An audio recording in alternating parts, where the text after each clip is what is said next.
Hello, my name is Ashley, and this is my patient Bronson McIntyre today. So Bronson is presenting medial tibial stress syndrome along the posterior medial border of the tibia. He's training for a marathon and gets pain about 4 to 5 kilometers into his runs. Physical exams showed that he had weakness in between muscular imbalance between his inverters and everters, with the inverters being more weak, muscle grade 4.5, whereas his everters, the peroneals, were about a 5. He had limited dorsiflexion, which we will show. And if you want to come, I'll just show. So pain starts in it when he starts exercise and then continues afterwards. And there is over 5 centimeters of tenderness along here on both sides, so it is bilateral. And just something to note, even in this position, is how his feet are sitting out of neutral naturally.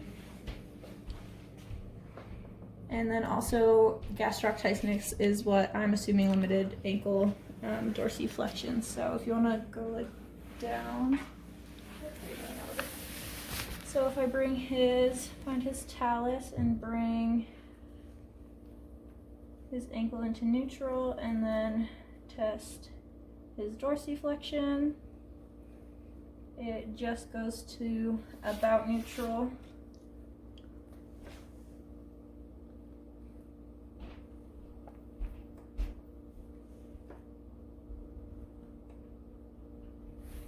So quite limited, and if we use the goniometer to do that,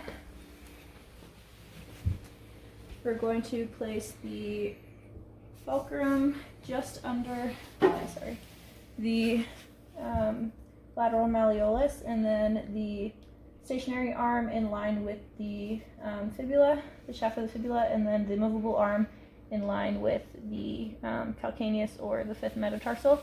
And so if you bring your foot into dorsiflexion, so point your toes towards you as far as you can. So I go back to neutral. So if we start in neutral,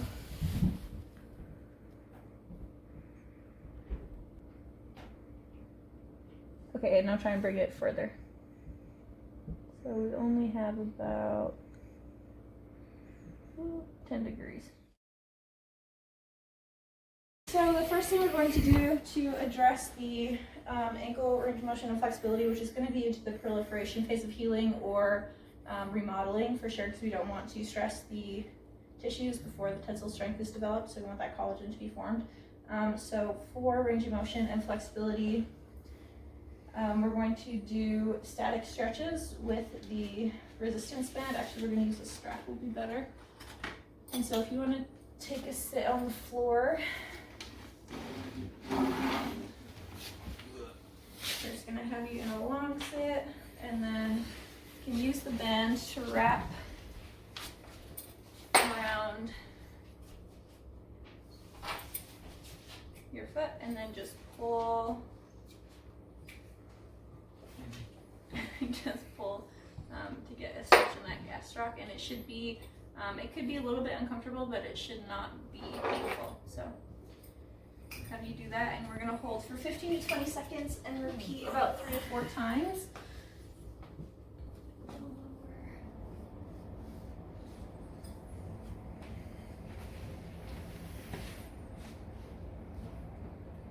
I'm counting.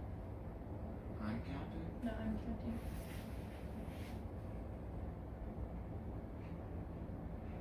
Good, and then you would release and pull it back in for another 20 seconds.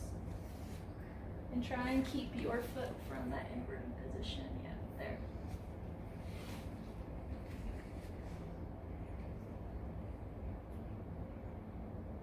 And then we would switch sides and do that 2 more times. And then once those, or in addition to those, I guess we could do a 5-minute hold instead of 15 or 20 seconds if his dorsiflexion wasn't improving. To isolate the soleus also, you can bend this knee, so if you want to release that, and then bend the knee and keep the ankle on the ground and then wrap it around once again and pull it in. So this is going to isolate the soleus muscle, both of which can be contributing to the ankle dorsiflexion. Do you feel that differently? Do you feel like you're stretching down here more than up here? And again, 15 to 20 seconds, maybe four times, and then 3 or 4 times daily. If you're doing the whole for 5 minutes, then you would do it less.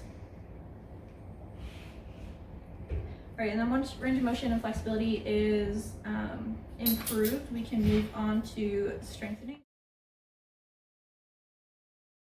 For strengthening, we're going to try and strengthen those inverters. And to do that, we're going to use some TheraBands or resistance bands. Usually they're colored, but I don't think these are the same as the TheraBand colors. So we'll start with the lightest resistance.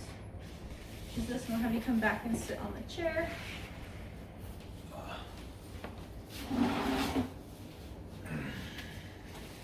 And so we would wrap this around. It's gonna be hard for me to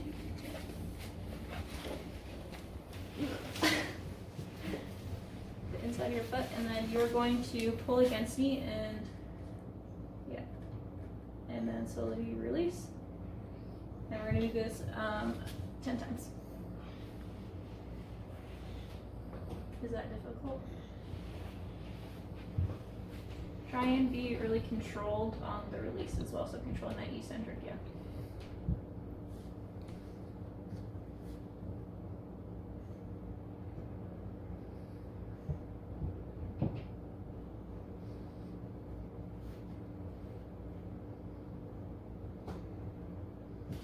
And we'd switch sides, so you get about a 1 to 3 minute rest, and then we would repeat.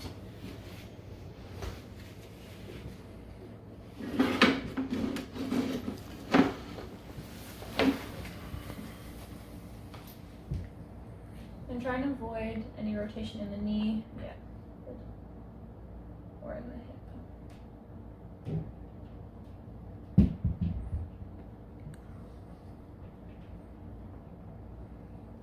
And slow and controlled on the way back.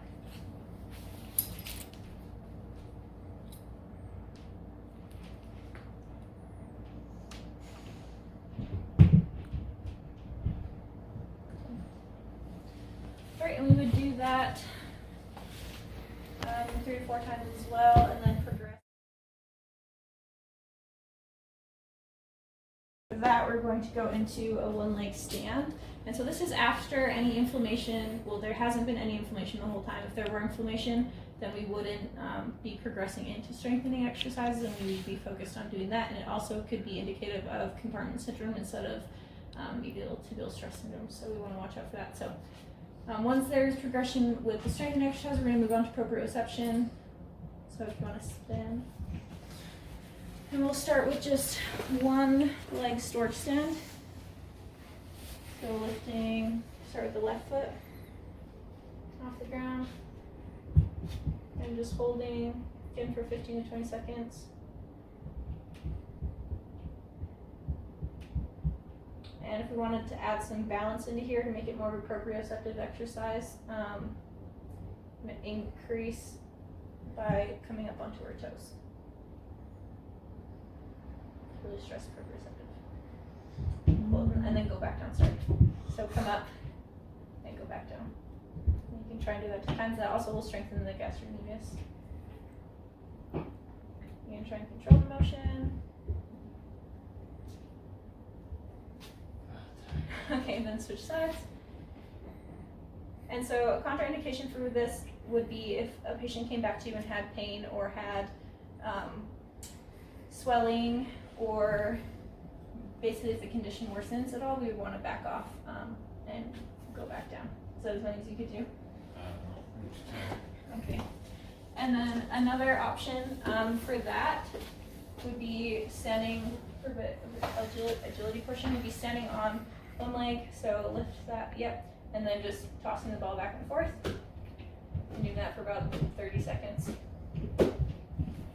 Oh. And we'll just do it on the other side quick to balance it out.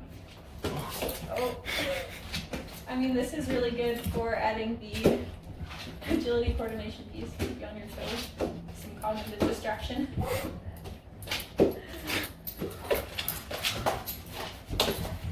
Okay, good. Also, there were some studies that showed that self-massage was a good way, not self-massage, general massage and myofascial release. So you could do foam rolling or self-massage with this on those gastrocs to stretch them. Okay, and then we just want to remember for any strengthening, proprioception, or progression of exercise that that's once the injury is in the remodeling phase. And then also to keep the total patient involved in this case, because shin splints are an overuse injury. What we can do, and also to increase range of motion, a good one would be a stationary bike to keep cardiovascular and the rest of the body conditioned, as well as aquatic, so aqua jogging or underwater skipping or some other specific running exercises in the water to limit weight bearing and use the advantages of hydrostatic pressure and things like that, and to keep the cardiovascular work up so he can get back to training for his marathon.